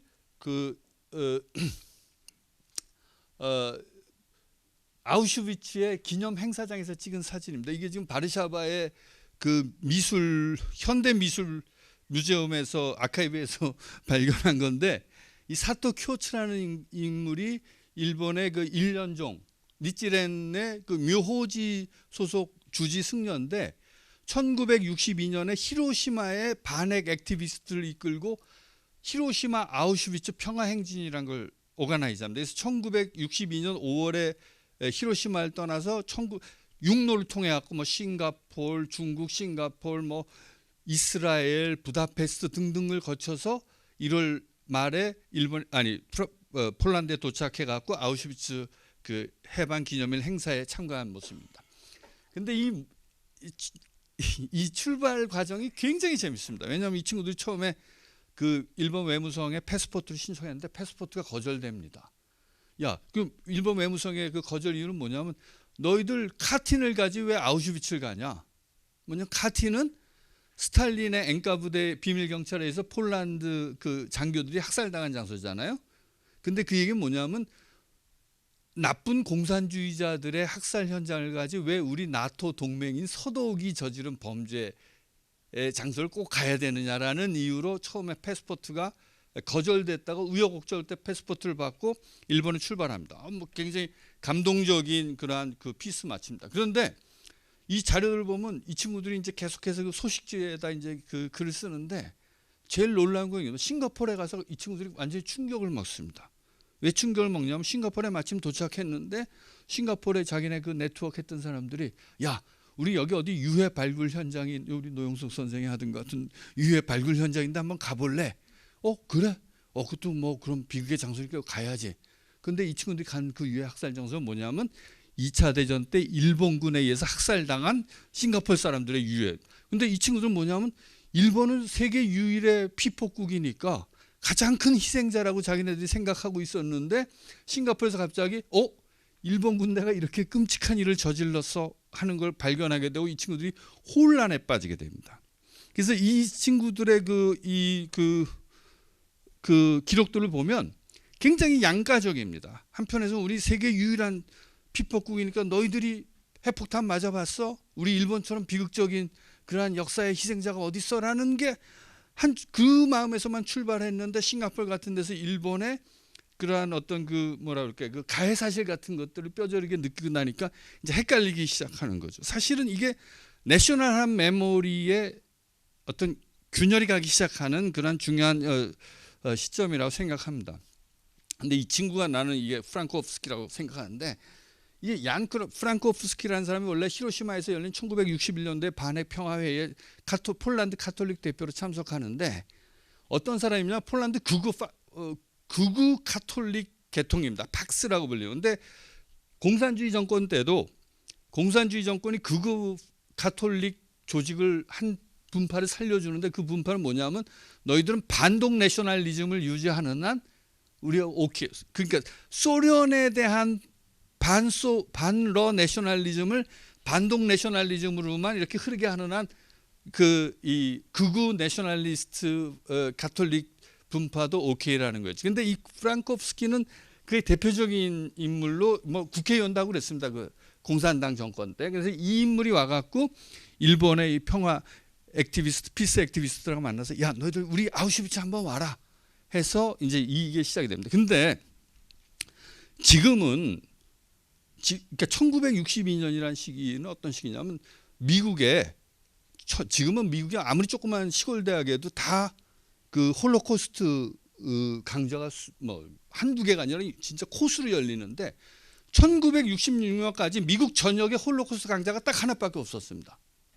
그러니까 1962년이라는 시점에 일본의 히로시마의 반핵 평화 운동가들이 아우슈비츠를 생각했다라는 건 당대의 기준을 보면 굉장히 깨어 있는 그러한 출발이라고 얘기할 수 있습니다. 그래서 이거는 이건 비르케나우의 그 눈 덮인 것을 지나가고, 그다음에 여기 보면 이제 뭐 아프리카에서 온 것처럼 보이는 그런 세계 여러 나라의 이른바 제3세계 하고 혹은 이제 그 구사회주의 정권들에서 아프리카나 아시아 이 이른바 제3세계의 유학생들을 많이 받아들였고 특히 루문바 대학 같은 경우는 모스크바에 특별히 제3세계 유학생들을 위해서 만든 대학들도 있고 해서 이 소셜리스트 에큐멘이라고 저희들 얘기하는데 이 글로벌 히스토리의 중요한 그 토픽 중에 하나인데 이 친구들과 이제 크라쿠프에서 만나고 이건 폴란드의 그 뭐더라 무슨 지에닉 마위지 아닌데 그 크라쿠프에서 간행되는 지방 신문에 이 사람들의 기사가 나옵니다. 근데 또 이 시기가 되게 그 공교롭게도 1962년 10월달에 쿠바 미사일 위기가 벌어지잖아요. 그래서 이 친구들이 그 히로시마 아우슈비츠 피스 마추를 할 때 쿠바 미사일 위기가 벌어지니까 사실은 그때 당시 사람들하고 얘기를 해보면 당시 홀로코스트가 무서운 게 아니라 핵전쟁이 무서웠다는 거죠. 그래서 실은 지금 우리가 생각하는 것보다 이 핵전쟁에 대한 공포 또는 원폭에 대한 기억이 전 세계적으로 훨씬 더 중요한 그러한 뭐 중요하다고나 할까 혹은 더 그렇게 무게감이 있는 그런 기억으로 존재할 때라고 얘기할 수 있습니다. 예, 이거는 뭐 조금 다른 얘기인데 이 왼쪽에 이 친구 이게 전형적인 그 폴란드 국기거든요. 이 암밴드한 게 뭐냐면 하얀색, 빨간색 폴란드 국기인데 이게 아르미아 끄라요바라고 해서 폴란드의 그 지하 그러니까 뭐냐면 폴란드 독립군 같은 데입니다. 근데 뭐 이 친구들은 한국 독립군처럼 이렇게 뭐 명목상의 군대가 아니라 실제로 바르샤바에서 63일 동안 봉기를 일으켜서 바르샤바를 점령하고 있었고 그 봉기에서만 20만 명의 폴란드 빨치산들이 죽고 그리고 그렇게 잘 싸우니까 나치 군대도 이거는 빨치산이 아니라 정식 군대로 인정을 해서 그 항복 협정을 받아갖고 이 사람들 포로로 당당하게 포로 수용소로 진입하는 뭐 그런 그 과정이 있었던 것인데 그 완전히 폴란드의 내셔널리즘의 상징입니다. 그러니까 아르미아 끄라요바라는 그 지하 저항군은. 근데 최근에 한 젊은 예술가들이 알리라는 인물을 찾아냈는데 뭐냐면 한 나이제리아 출신 재즈 아티스트가 그때 바르샤바에 살면서 폴란드 여성이랑 사랑을 하고 같이 가족을 이끌고 살면서 이 친구가 아르미아 끄라요바의 독립군에 이렇게 가입했던 걸 발견해내고 근데 사진 같은 건 없으니까 이 그림을 그린 겁니다. 그리고 이거는 바르샤바의 그 대표적인 그 시의 상징인 그 이너 바르샤바의 이너상인데 그 이너 위에다 그 슬라브적 아주 아름다운 백인 여성 대신에 이 흑인 아프리카인 이 이미지를 덧댄 겁니다. 근데 이게 만화처럼 보이지만 실은 폴란드의 내셔널리즘의 상징에다가 아프리카 실제로 살았던 역사적 인물에 대한 기억을 접목시키는 거기 때문에 굉장히 혁명적인 혹은 기억의 전복적인 그러한 기억의 방식이라고 얘기할 수 있습니다. 예컨대 글쎄 우리나라 그런 예가 있을지 모르겠습니다. 근데 김구가 회의하고 있는데 거기에 어떤 아프리카인이 한 사람이 있었다라고 해서 만약에 생각을 한다면 한국 사람들이 가지고 있는 흑인이나 혹은 아프리카인들에 대한 레이시즘적인 그러한 감정들이 굉장히 저는 이렇게 뭐랄까 상쇄될 수 있는 중요한 기억적 장치라고 생각을 합니다. 그다음에 이거는 아까 강 선생님 말씀이랑 비슷한 건데 이건 폴란드에 제가 되게 좋아하는 메모리 액티비스트 그룹인데 어디냐면 루블린이라는 그 중소도시인데 김우중 씨가 거기 대우 자동차 공장 세워가면 한국 사람들한테 간혹 알려진 데일 텐데 이게 헤니오 쥐토미르스키라는 7살짜리 유대인 소년입니다. 루블린에서 죽었습니다. 나치 강제 수용소에 죽은 유대인 소년인데 이건 뭐냐면 어떤 이쪽에 루블린의 젊은 메모리 액티비스트들이 뭐 돈도 땡전 한 푼 없고 하니까 어떤 메모리 액티비즘을 벌이냐면 헤니오 쥐토미르스키에게 편지를 보내는 겁니다. 그 친구가 살던 그 유대인 어린 소년이 살던 곳에 편지를 보내면 그 소년이 안 살잖아요. 이렇게 편지가 반송되어 옵니다. 폴란드 측에 반송 스탬프가 찍힌 편지가 반송되어 오니까 편지를 어린 아이들이 근데 이건 나중에 이제 국제적인 게 돼갖고 너무 기업화됐는데 처음에는 폴란드의 중학교나 초등학교 어린 소녀들이 루블린에 와서 그런 이야기를 듣고 그 소년에게 편지 써서 보냈는데 이게 반송돼서 오니까 이 반송된 편지 봉투 자체가 굉장히 상징적으로 어떤 하나의 기억을 보여주는. 그러니까 저는 뭐 이게 반드시 모델이 되어야 될지 모르겠습니다만은 굉장히 꼭 돈만 가지고 한 사회의 기억이 만들어지는 건 아니라는 말씀을 제가 드리고 싶은 겁니다. 또 재밌는 건 저는 사실은 그 굉장히 IT 쪽에 되게 무식하고 게으른 사람인데 뭐죠 그 페이스북이라는 걸 조금 일찍 시작했는데 그 이유는 왜냐하면 여기 메모리 액티비스트들이 이 헤니오 지토미르스키를 주인공 그 사람이 주인이 되는 어카운트로 해갖고 물론 죽은 애니까 얘는 할 수 없지만 그 메모리 액티비스트들이 계속해서 헤니오의 입장에서 막 글을 쓰고 거기에 대해서 주변의 사람들이 반응을 하고 하는 식으로 해서 페이스북조차도 하나의 그 어떤 과거에 대한 기억을 전달하는 중요한 그런 매체로 활용된 그런 예로서 굉장히 흥미로운 거. 이거는 뭐냐 하면 이건 폴란드에서의 유대인의 르네상스 운동입니다. 유대인 재생 운동이라는 것을 갖고 그 메이데이 때 마치 그 뭐라 그러나요? 커뮤니스트 매니페스토를 패러디해 갖고 위에 다비드별 밑에는 폴란드의 그 독수리. 그래서 폴란드인들과 유대인들이 같이 하나의 조화롭게 어떤 유대인들 문화를 다시 폴란드에 재생하는 그러한 그 선언을 한 거고 이거는 되게 재미있는 피에타를 패러디한 그 이거 사실 동영상입니다. 근데 이 친구도 되게 그 레디컬한 친구인데 뭐냐면 이 동영상의 메시지가 피에타가 동성애 피에타입니다.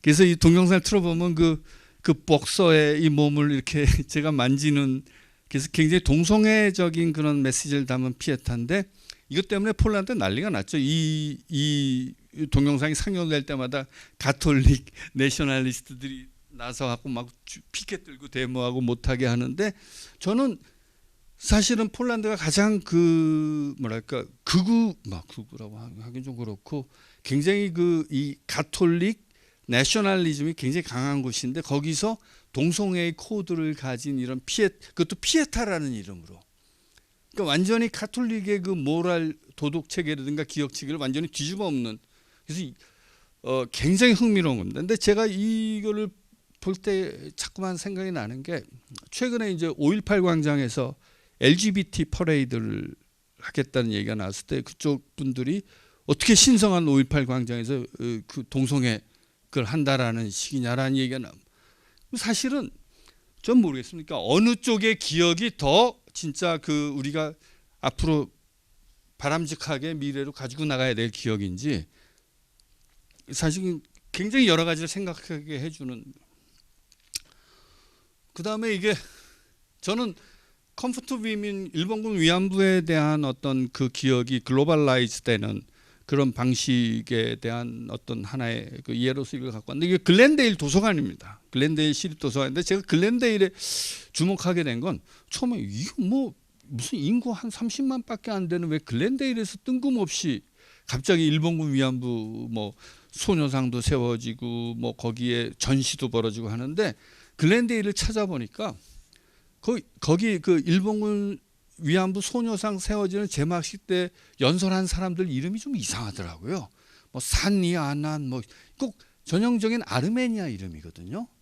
그래서 글렌데일을 찾아가 봤더니 미국에서 영어를 모르고 아르메니아만 알아도 살 수 있는 동네가 바로 글렌데일입니다. 인구 30만 중에 60%가 아르메니안 아메리칸.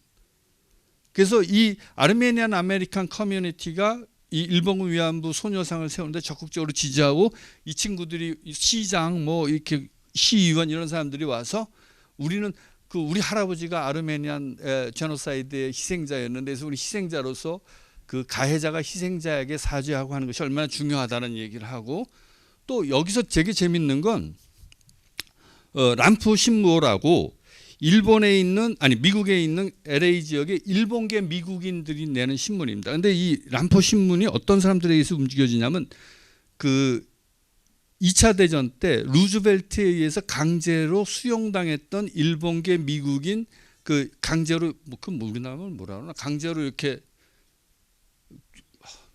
강제 수용당했다 그러나요?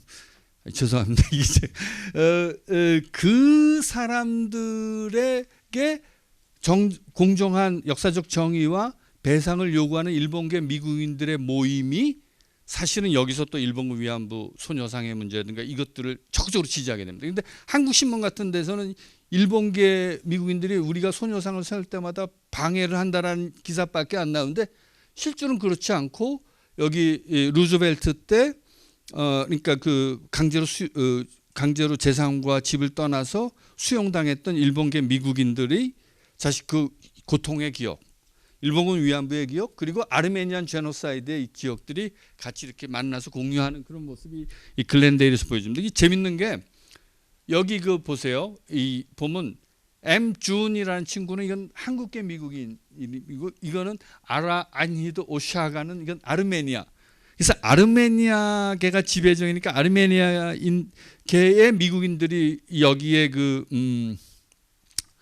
이 글렌데일의 그 미술관 리플렉션인가 하는 리플렉트 갤러리라는 굉장히 흥미로운 전시를 하는 그 갤러리를 하고 이 친구들이 뭐 일본군 위안부에 대한 것뿐만 아니라 홀로코스트 또 미국의 아메리칸 뭐죠 그 인디지너스 아메리칸 네이션 그러니까 미국의 선주민들의 제노사이드에 대한 기억에 대한 전시회, 일본군 위안부에 대한 전시회 등등을 해서 사실은 글렌데일이라는 뜬금없이 작은 소도시에서 어떻게 이렇게 다양한 형태의 그 기억들이 만나는가를 잘 보여주는 예라고 생각이 됩니다.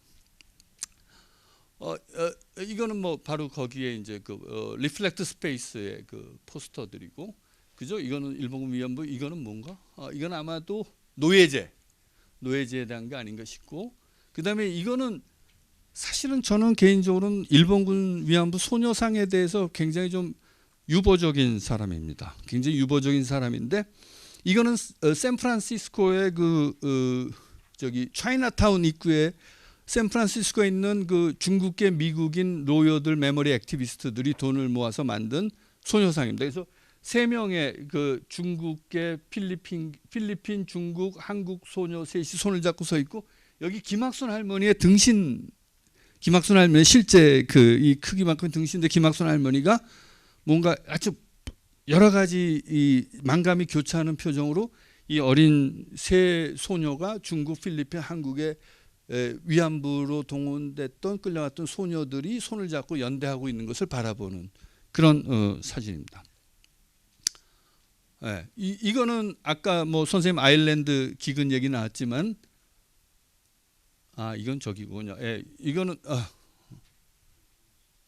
여기도 뭐 이게 섹슈얼 슬레이버리로 동원됐던 일본군 성노예로 동원됐던 다양한 나라의 그 여성들을 기는 그 버간 카운티에 있는 그 기념碑입니다. 근데 사실은 이거를 일본군 위안부가 오늘날 같이 그 글로벌한 이슈가 된 과정을 살펴보면 한국에 물론 정대협이나 이런 데서 열심히 한 것도 있겠지만 실은 유고슬라비아 내전과 르완다 내전이 굉장히 중요한 역할을 합니다. 왜냐하면 1991년도에 김학순 할머니가 이제 그 공적인 석상에서 자기 일본군 위안부였던 것을 얘기하잖아요. 그런데 1994년에 르완다 그다음에 보스니아에서 그 어디죠?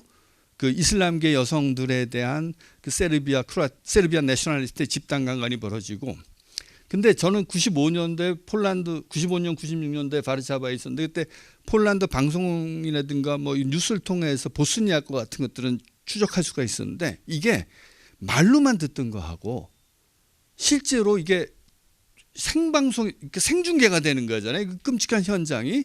그러니까 사람들이 이렇게 끔찍한 일이 벌어지는구나. 그래서 그 전에는 실은 이게 그러니까 사람들의 전시의 성폭력이라는 게 여성들에게 벌어지는 일종의 콜레터럴 데미지 같은 식으로 이해가 많이 됐단 말이에요. 전시에 여성이나 애들이 고통을 받는 건 당연하고 전시에 좀 불행한 일이지만 그런 일은 벌어지는 거 아니야 했다가 이 보스니아와 이제 르완다보다는 좀 보스니아가 더 중요했다. 왜냐하면 유럽 애들 입장에서 볼 때 거기서 유럽의 한복판에서 벌어지는 거니까. 물론 또 서유럽 애들은 저기는 역사학의 대상이 아니라 인류학의 대상이어서 동유럽은 유럽이라고 안 치기는 하지만 그래도 바로 옆에서 벌어지고 있는 이 현장에 대한 사진들이 되니까 성폭력이라는 것이 이렇게 위험하고, 그러니까 성폭력도 이게 crime against humanity다 라는 그러한 생각들이 94년 95년을 거치면서 벌어지고 98년도에 그 인터내셔널 크리미널 코트를 그러니까 국제 형사 재판소를 만들기 위한 그 로마에서 회의에서 국제형사재판소 그 규정집이 만들어요. 우리나라의 그 송상현 선생님이 처음으로 거기 재판소장으로 이제 선임되셨었는데 그때 그 로마에서 그걸 준비하면서 그때 처음으로 이 전시의 성폭력은 그 crime against humanity다라는 말이 나오고 2000년대 동경에서 벌어진 그 시민법정 국제 여성 전범 재판에서 히로이도를 비롯해서 뭐 죽은 사람이긴 하지만 어쨌거나 거기에 책임자들을 crime against humanity의 그 범죄자로 규정을 하고 그리고 2001년 2002년부터 구유고슬라비아에서의 그 전범 재판에서 이 성폭력의 가해자들이 진짜로 그 반인간적 범죄를 범한 범죄자로 선고를 받게 되고 처벌받게 됩니다. 그래서 이 모든 것들이 같이 얽혀갖고 90년대 처음으로 여성에 대한 전시 성범죄는 이것도 역시 crime against humanity라는 생각들이 자리 잡게 된 거죠. 그래서 이게 그 전에는 물론 다 그 군대마다 사실은 뭐 그 한국 현대사 하는 사람도 한국군도 한국 전쟁 때 일본 위안부 군 위안부와 같은 비슷한 시스템들을 유지하고 있었고 그것들이 어떤 형식으로 유지되면 우리 군대도 군인들을 성병으로부터 보호하고 보통의 일반 그 여성에 대한 성폭력을 방지한다는 명분으로 그러한 위안부 제도가 유지되는 군대들이 많았었는데 실제로 그걸 캐롤 글룩의 표현을 빌면 블라인드 퍼밀리어리티라는 말을 쓰더라고요. 너무나 익숙한 거라서 우리가 그게 범죄라고 생각을 안 하는 거죠. 그런데 그 블라인드 퍼밀리어리티로 존재했던 전쟁 시의 여성에 대한 성폭력도 이것도 반인간적 범죄라는 것들을 인식하게 된 것. 저는 그게 일본군 위안부에 대한 기억이 전 세계의 여성의 어떤 인권의 그 신장에 가장 크게 기여한 것이라고 생각하고 그런 점에서 지난 5월에 이용수 할머니가 이용수 씨가 자신을 여성 인권 활동가라고 얘기를 했잖아요. 그건 굉장히 오랜 시간 동안 내공을 쌓은 사람이기 때문에 자기 자신에 대한 자기 정의를 여성 인권 운동가라고 할 수 있었던 게 아닌가 생각이 됩니다. 그래서 일본군 위안부 문제는 더 이상 한국과 나쁜 일본 제국주의들이 우리 순진한 한국의 조선의 어린 소녀들을 데려가서 성폭력의 희생자로 삼았다라는 그 차원을 넘어서서 전 세계적으로 벌어지고 있는 여성에 대한 어떤 성적 폭력과 성적 그 위협에 대한 어떤 경각심을 전 세계에 알려준 것이고 그 면에서 전 세계는 일본군 위안부들에게 그런 점에서 기억 관점에서 빚을 지고 있다라고 얘기할 수 있습니다. 그다음에 이거는 얼마나 남았죠? 예, 충분하네요. 이거는 그 뮌헨에 있는 하우스데아 쿤스트의 이 정면사진입니다. 이게 크리스찬 볼탄스키라고 프랑스에서 활동하는 주이시 그 아티스트인데 이게 미안합니다. 그 여기 설명에 의하면 이게 너무나 나치가 이게 너무 견고하게 지어갖고 이게 하우스데아 쿤스트가 나치 미술의 본산 같은 데거든요. 그래서 이 모든 그 전에 뭐 인상파 그림이나 이런 건 전부 퇴폐 미술로 나치가 쳐버리고 이 굉장히 그 선전화 같은 것들 민족 미술이라는 것을 우리 나치의 게르만적인 무엇을 보여주는 민족 미술이야말로 우리 나치 독일 미술의 정수라고 얘기해서 나치 미술의 본산처럼 돼 있는 그 뮌헨에 있는 곳인데 이것을 부셔버린 게 아니라 그 앞에 이 크리스찬 볼탄스키가 게슈타포의 희생자들 사진을 하나의 그 퍼포먼스로 그 정문에다 붙임으로써 그 하우스데아 쿤스트를 들어간 사람 이게 왜 나치 미술의 이런 본산을 아직도 살려놨을 거라고 생각하고 들어가는데 나치 미술의 본산에 들어가면서 바로 나치 희생자들의 사진을 이렇게 정면에 퍼사드에 이렇게 걸었던 것을 보는 게 굉장히 중요한 거라고 생각합니다. 왜 이걸 보냐면 제가 지난 한 두어 달 전에 대전 시립미술관에서 무슨 그 큐레이터들 위해서 기억에 대한 강연을 해달라서 갔는데 깜짝 놀란 게 이거 혹시 이게 어떤 의미인지 혹시 이게 크리스찬 볼탄스키의 작품인데 우리나라 국립현대미술관에서 소장하고 있는 작품입니다. 제목이 컴포트 위맨입니다. 그래서 사실은 이게 제가 사진을 찍으니까 이렇게 막 분위기 안 나는데 그 맞아 위안소에 이렇게 그죠 칸막이 카툰을 만든 건데 이렇게 좋은 작품을 국립현대에 수장고에 그냥 쑤셔 넣어놓고 있고 한국에서는 전부 소녀상이 일본군 위안부를 기억을 표상하는 방식으로 전개되고 심지어는 제가 제일 화가 나는 건 로케이션에 따라 이런 그 형상이 달라야 되고 다를 수 있잖아요. 근데 우리 예컨대 가령 나도 학교 선생이 나도 뭐 연구자인데 내가 똑같은 논문을 80편을 써갖고 여기저기 다 똑같은 논문을 발표해도 나는 우리 민족을 옹호하면 괜찮은 연구자가 되는 건가요? 그런 건 아니잖아요. 사실은 연구자라면 혹은 미술가라면 예술가라면 로케이션에 따라서 그 맥락에 따라서 어떤 형상이 더 좋을까를 끊임없이 고민하고 그것을 미학적으로 예술적으로 역사적으로 다시 재창조하는 그런 과정들이 있어야 되는데 너무 안이하게 되는 것이 아니냐라는 그런 점에서 이 크리스찬 볼탄스키 뭐 이것도 뭐 여러 가지 찬반의 논의가 있을 수 있겠습니다만은 저는 다양하게 그것을 형상화하는 그런 작업들이 기억의 형상화 작업이 필요하다는 말씀을 드리는 겁니다. 자, 이게 어디냐면 비젠트라는 정영수 선생, 최홍훈 선생 비젠트라는 데 들어봤어요? 나는 이 비젠트라는 거 바이에른의 인구 2,500명의 소읍인데 나도 전혀 몰랐죠. 근데 내 독일 친구가 그 타니아라고 지금 그 독일 베를린의 강제노동 센터 더큐멘테이션 센트룸의 연구실장을 한 친구가 야 한국 사람들 되게 이상하다.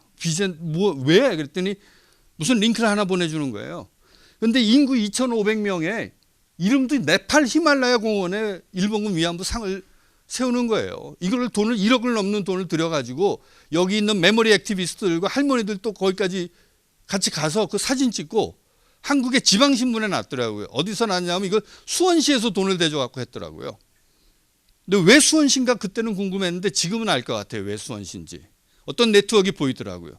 근데 이게 진짜로 이것도 뭐 밖에서 볼 때는 맞아 일본군 위안부의 기억을 우리 지구적인 국경을 넘어서 일본군 위안부의 기억을 통해서 지구적 기억의 연대를 우리가 도모한다.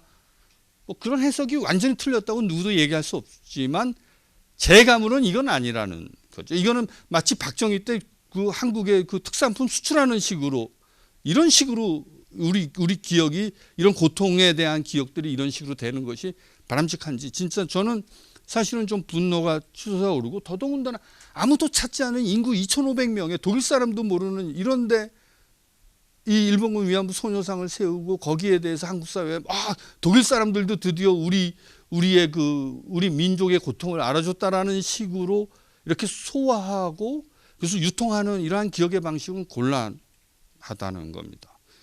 가령 여기까지 하겠습니다. 근데 이거는 뭐 사실은 이게 제주도하고 관계 있습니다. 제가 그 작년에 저희 연구소에서 말하자면 이웃하지 않은 이웃이라는 제목으로 홀로코스트 집시 희생자와 타자의 희생 초상이라는 제목의 그 사진전을 했었습니다. 그 서울에 있는 KF 갤러리에서. 근데 여러분도 혹시 기억나실지 모르지만 그 전에 2018년 여름에 예멘의 그 난민들이 제주도로 몇백 명이 들어왔잖아요. 그래서 그때 그 난민들이 제주도에 들어왔을 때 한국 사회가 그 난민들에 대해서 대했던 반응을 보면 실제로 야 이거 나치의 저런 집시 박해를 팔짱 끼고 지켜봤던 보통의 독일 사람들과 지금 우리 한국 사람들은 그 식민지의 피해를 입었기 때문에 그런 고통을 입었기 때문에 괜찮아? 우리는 다른 건가? 독일 사람들은 그때 안 그랬나요? 자기네도 뒤에 그 비수 꽂혔다 그러고 독일의 그 복수주의자들, 그죠? 서구의 프랑스나 영국 같이 먼저 나간 식민주의자들에게 자신들은 항상 이렇게 말하자면 뭐랄까 주변화돼 있다라는 그러한 그 감정이 늘 있었거든요. 근데 그렇게 주변화됐거나 혹은 어떤 고통을 받았거나 피해를 봤다라는 그런 기억이 타자의 고통에 대해서 무감하게끔 만드는 자신의 고통만을 특권화시키는 방식으로 기억 문화가 만들어져서는 곤란하다는 게 제 생각입니다.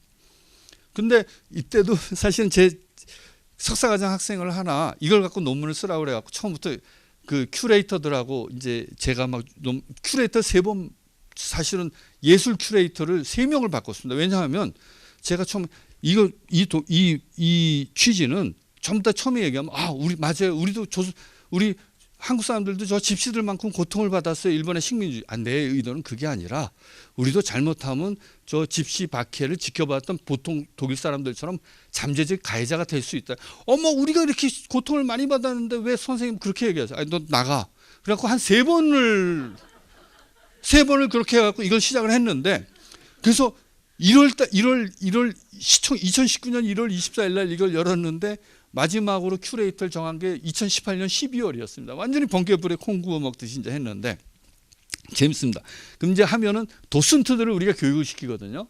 그래서 도슨트를 교육을 시켜서 이제 온 사람들에게 바로 이러저런 것들을 포인트를 얘기하는데 우리 이제 그 석사 논문 쓰는 녀석은 거기 한 달 동안 상주를 했어요. 그래서 앙케이트도 받고 보통 사람들이 와서 어떻게 이걸 생각하느냐인데 도슨트를 따라가 보면 선생님 우리가 교육했던 거 전혀 다르게 도슨트들이 자기의 경험과 할머니의 고통을 얘기하면서 다시 우리 오리지널 큐레이터들이 얘기했던 식으로 우리 한국 사람들이 이렇게 고통을 받았는데 집시들도 똑같이 고통을 받았다는 식으로 설명을 하더라는 거고 그다음에 어떤 관객들은 그거 보고 와서 이제 제가 쓴 그 초대의 글이나 이걸 보니까 아니 이 사람 그럼 우리 한국 사람들이 가해자였다고 얘기하는 거야?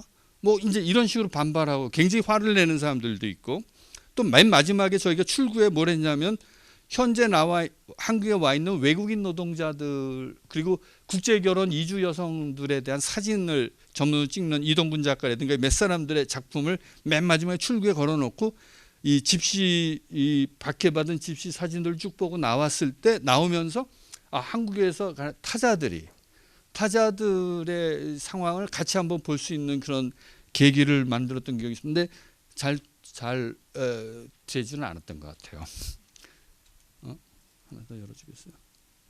이건 뭐 거기에 저희들이 그 사실 이 친구가 웅쿠라는 굉장히 매력적인 그 여성인데 이 가족들이 다 죽습니다. 자기 남편, 자기 애 전부 아우슈비츠 가서 죽는데 그러니까 사실은 제가 생각했던 건 정말 국경을 넘는 기억의 연대였는데 실제로 이것이 유통되고 받아들여지는 과정은 우리도 저 집시들도 우리처럼 고통을 받았구나라는 식으로 그러니까 그것도 연대의 방식일 수는 있지만 연대이면서 동시에 끊임없이 재국민화되고 재영토화되는 그런 경향과 어떤 그 긴장 관계를 어떻게 끌어나가는지 그런 부분들이 좀 고민이 됐던.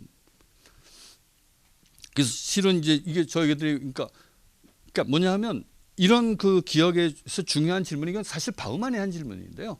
어떻게 하면 다시는 홀로코스트나 제노사이드의 희생자가 되지 않을 것인가라는 상투적 역사 의식을 넘어서 악하지 않은 보통 사람들도 계기만 주어지면 홀로코스트의 가해자가 될 수 있다는 비판적 성찰이 오히려 홀로코스트가 우리에게 주는 역사적 교훈이라는 게 바우만의 얘기입니다. 근데 솔직히 말씀드리면 아까 그 고 선생님 그 제주에서 2만 5천에서 3만 희생 폴란드 2차 대전 때 인구 2,400만 중에 550만에서 600만 명이 죽거나 다친 게 아니라 죽습니다. 그러니까 인구의 거의 20%에서 25%가 죽은 겁니다. 나치와 스탈린의 양쪽에서 공격을 받으면서. 그러니까 거기다 대학 교수는 심지어는 주교도 5명이 죽고 가톨릭 신부가 2,000명이 살해당합니다. 그리고 이 지식인들의 경우에는 대학 교수, 의사, 변호사 이런 집단들에 대해서 거의 의도적으로 말살 정책을 펼치거든요.